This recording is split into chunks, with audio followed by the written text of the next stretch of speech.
Look at the gesture this white coach made. He was signaling his pitcher to throw the ball straight at the black batter's face. The pitcher obeyed, and the men couldn't dodge in time. He was struck hard and fell to the ground. The entire stadium erupted in shock. Everyone could see it was intentional, but no one stood up for him. Even worse, his own teammates laughed at him. But the men didn't get angry. It was clear this kind of treatment was nothing new to him. On the second pitch, they pulled the same dirty trick. Once again, he fell hard to the ground. Still, not a single complaint left his mouth. Instead, he calmly tried to steady his emotions. On the third pitch, he finally hit the ball, but it flew too high, reducing its distance. The opposing team caught it easily. 3 failed attempts. He had no choice but to return to the bench. He sat back down. His teammates' eyes had changed. The contempt was gone, replaced with genuine respect. This is a movie everyone should watch at least once in their life, especially for one line from the team owner, now quoted by countless fans. Gotta have the guts. Turn the other cheek. This isn't fiction. It's based on a true story. If you've been feeling lost, tired, or hopeless in life, please watch this story. It just might change the way you see everything.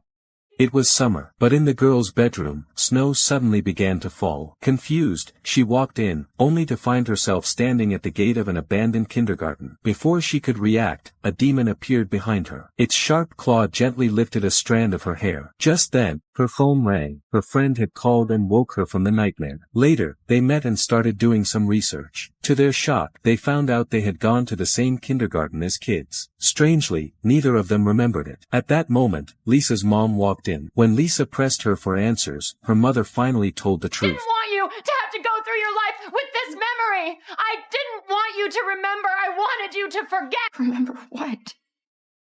Fred was the gardener there. The kids used to follow him around, playing hide and seek. But one day, strange wounds started showing up on the children's bodies. They said Fred had taken them to a secret cave. The parents were furious. They cornered Fred inside an old factory that night, and burned the place down, with him still inside. To protect the kids from trauma, the parents kept the truth hidden, and they all moved away from the town. And now, he was hunting down the kids who had grown up. Was it all a misunderstanding? Did the children lie? The woman pulled down her pants, and the stench made the nurse immediately cover her mouth and nose. Despite the smell, the nurse stayed professional and asked her to take a urine test first. But as soon as the woman lay down, she said she was having cramps and needed a physical exam. The nurse grabbed a blanket, covered her, put on gloves, and took a deep breath to prepare. The moment the woman opened her legs, the smell was so overwhelming that the nurse almost threw up. Still, she held it in and carefully proceeded with the exam. During the check, the nurse discovered several large lumps around the woman's genitals. Shocked, she stepped back and said she needed to call in a senior nurse to confirm what she saw. After the exam, the nurse scrubbed her hands furiously at the sink. A senior nurse walked in. I'm afraid the lump in her vulva appears to be a syphilitic chancre. Other symptoms support the diagnosis.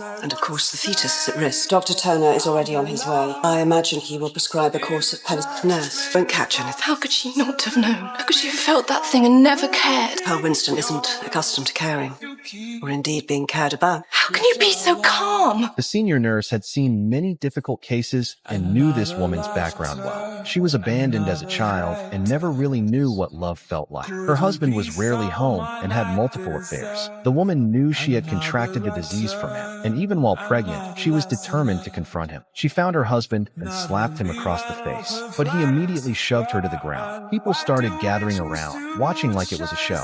The scene didn't stop until the police arrived. To outsiders, the man came off as rude and aggressive. He smoked in the waiting room surrounded by pregnant women and didn't stop his son from peeing on the floor. Toilet training him, but it's all right. He ain't got no pants to wear. Mrs. Winston? Keep an eye on him for me, will ya? Disgusting everyone nearby. To help with the treatment, a nurse named Jenny began visiting the woman's home to give her antibiotic shots. That's when she found out the woman's husband had taken all their money and run away, leaving her alone to care for 2 kids. She had never been shown love, so she didn't know how to love herself. Soon, her due date came, but there were no signs of labor. Jenny visited again and found her lying motionless on the couch. The baby had miscarried the night before. Even though she was still weak, the woman tried to get up and make Jenny a cup of tea. She noticed Jenny hesitating to sit down and brought out a cup she had been saving for special occasions. Mind you don't sit on that chair. The little fella weed on it. You think we're all slatterns round here, don't you? As a matter of fact, I think you're all heroines.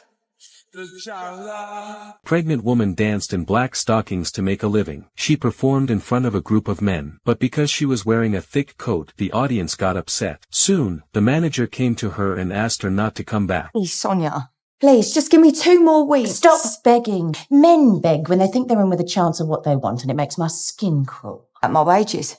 If you're sacking me, you'll have to pay me off. I've done 3 shows today. Yeah, and you never showed more than a flaming knee in any of them. You're a stripper, Nadine. You get paid to strip. You can come back, you know, if you don't keep the kid. I want to come back here. Because it's a decent, steady living, and I think you'll regret it if you don't. Have no idea what I regret.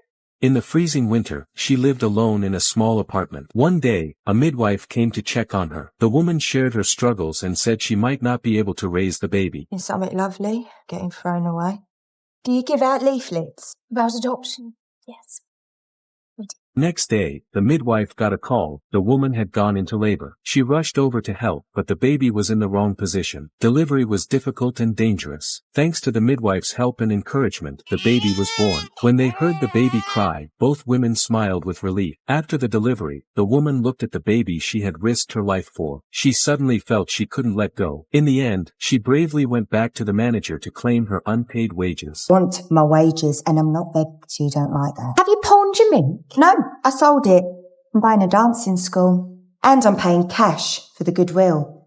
I think the phrase you'd use is decent, steady work. Don't forget your self-respect on the way out. It is my self-respect.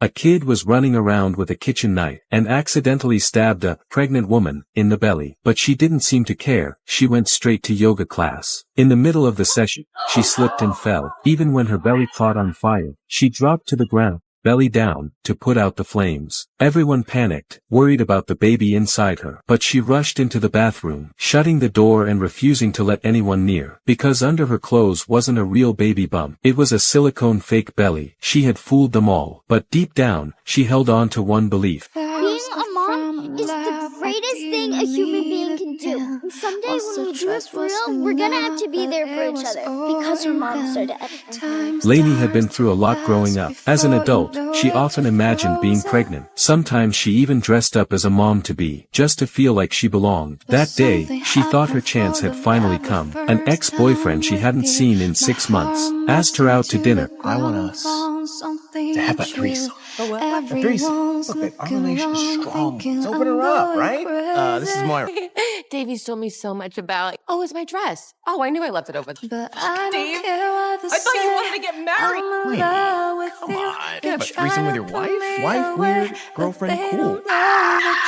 Lainey, what the fuck? She lost it. He gently said, don't make a scene. But she did make a scene. She smashed the cake into her own face, ripped off the dress that was suffocating her, and threw it across the room, right at the new girl. Covered in frosting and tears, she ran out of the restaurant, past a crowd of strangers who only stared. Loneliness hit her like a wave, so she went to talk to Kate. But when she arrived, she saw Kate and Shirley sitting side by side, laughing like real sisters. She looked around the room, and realized she was the odd one out. The feeling of being left out became too much. She strapped on the fake belly again, and walked into the yoga studio. As she walked through the streets, people smiled at her, giving her that special kind of respect that only pregnant women receive. And in that moment, she felt seen. A woman plans to auction off her daughter's first night in order to rent a house. Mary wants to move her brothel to a wealthy area in London. In order to pay the high rent, she plans to auction off her youngest daughter Lucy's virginity. A wealthy businessman rushed over and kept raising prices. £25 to over now.